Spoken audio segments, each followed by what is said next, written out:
هندومه لسر بریناوی شر محمور را درباس نبوون. داخواز جهات کرن که خو آماده بکه داکو تبلی کاروانایی که یا هزین پیشمرگه ببه کوی بری خواه بدنا کوبانی. حمید مقداد کو اف 24 سالن پیشمرگه سرپرشتیا تیم نوجدارن پیشمرگه لکوبانه کر و روش به روش سرپیهاتی نوی خوش و نخوش لسر رو پلکیدن بیساندن. هستوما بچون کوبانه هر وکی همه جبهه دی بو بس کوبانه چونکو وکو گوتی یعنی جیکی به هاتو هاوار بو مزانی برایت میت شروان لوری گلک تنگاون گلک به دسالاتن لوری کس نبو هاتو هاواری به کس نبو به هاوکاری آمام کت ایتاد بدته پشگیری آمام کت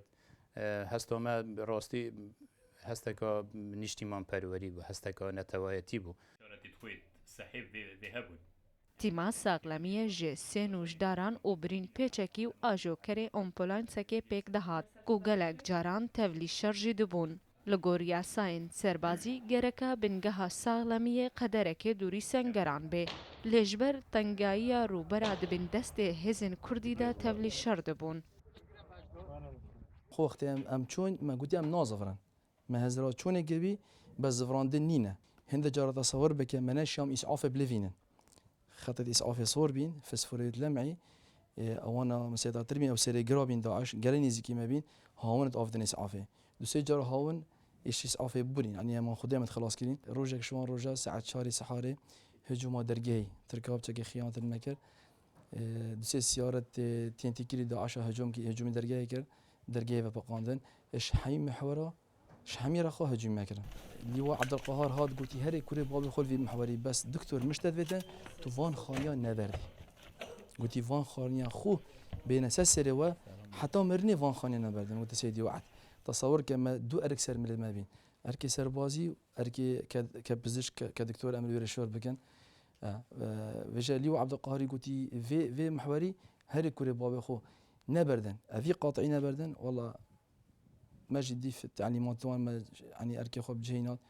جبلی کو کاری و کاری مروی بو لید همان دمه دا کارکی نتوی بو. شبرویه که اندامن تیمه به هر سرکفتنه که گشت بون و به هر بنکتنه که دلگراند بون. قواتی اما برانی پیش مرگو با پشتوانی جماعتی پکوی پجا روزانه برای پیشتون ما هبو لخوای او شتیش زود خوش بو اما لخانیو کاری یعنی اوی کلام زور نخروجش زور خمایی بو من خاوني او خانو كيما تابي بناوي بيانو كاسكو يعني بردام روجانا هاس سرداني اما ديك بيجو بتشيت بو بركاني زبها هاد بلا اما زارب ناني شيخ ولا اما يتبداخ و روجك حوال ما بيجيش قلتيان شهيد براسي او روج بو اما بو همو جماعه دواني كلو بنايه بون شتيش روج زور ناخوش بو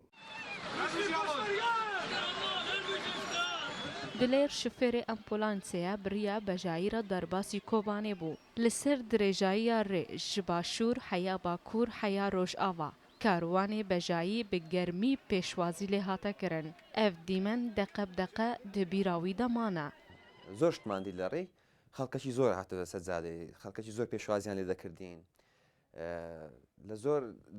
ڕێی ڕایان دەگرتین حیوانە سەر دەبڕی دەستیان بەخین دەکرد لە سیاریان دەدا ینی وەکو قوربانێک لە بۆ پێشمەرگەی کە بە سەلامەتی بچین و بە سەلامەتی بینەوە ینی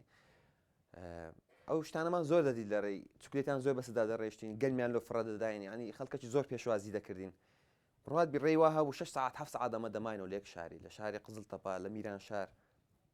6 ساعت 7 ساعت دەماینەوە تاخیر دەبووین وای دنیای وای دنیای وای دنیای آخاینه لدنیای وینین کوبانه کو هات نبکار آنین حمول سر دست وان نوجداران هاتیا ورگرتن. وان نوجداران جبلی کار ساغلمی قناغک دیروکیا یک گرتنا دو هزین کردین دو پارچیان اشکاندنا مزنترین هزا تندرو.